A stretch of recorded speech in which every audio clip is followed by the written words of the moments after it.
અમરેલી કુકવાવના જંગર ગામે જળ સંમેલનમાં ઉર્જા મંત્રી કૌશિક વેકરિયા ખીલી ઉઠ્યા। લાઠીના દુધાળા બાદ જંગર ગામ સૌર ઉર્જા ગામ બન્યું। કૌશિક વેકરિયા પાછલા 40 વર્ષનો હિસાબ માંગો, હું 3 વર્ષનો હિસાબ આપવા તૈયાર છું। કૌશિક વેકરિયા લેખાજોખા તો થતા હોય પણ ખોટા લોકો ગેરમાર્ગે ના દોરી જાય એની તાકેદારી તમારે રાખવાની છે, એમ કૌશિક વેકરિયા ઉમેર્યું હતું।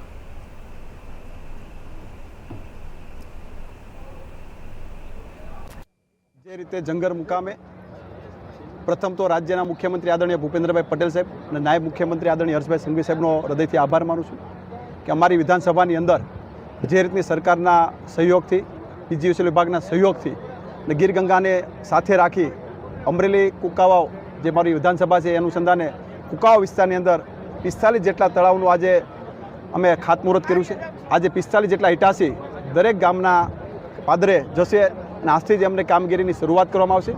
સરકાર જે રીતે ખેડૂતોને ઉપયોગ થવા માટે કામગીરી કરી રહી છે એનું કોઈ પેરેક ઉદાહરણ હોય તો આ તમે જોઈ રહ્યા છો જે દ્રશ્ય, મોટી સંખ્યાની અંદર ખેડૂતો અને માતાઓ બહેનો પણ ઉપસ્થિત રહ્યા હતા।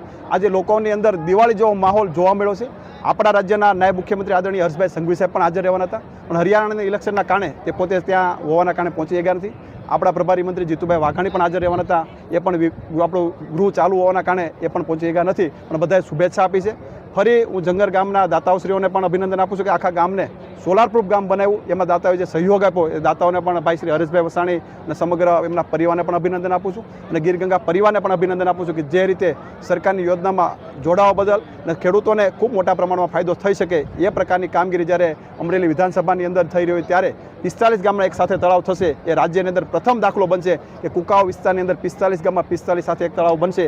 એ આપણા ખેડૂતો માટે ખૂબ સારી વાત છે અને સરકારનો સવિશેષ આભાર પણ માનું છું।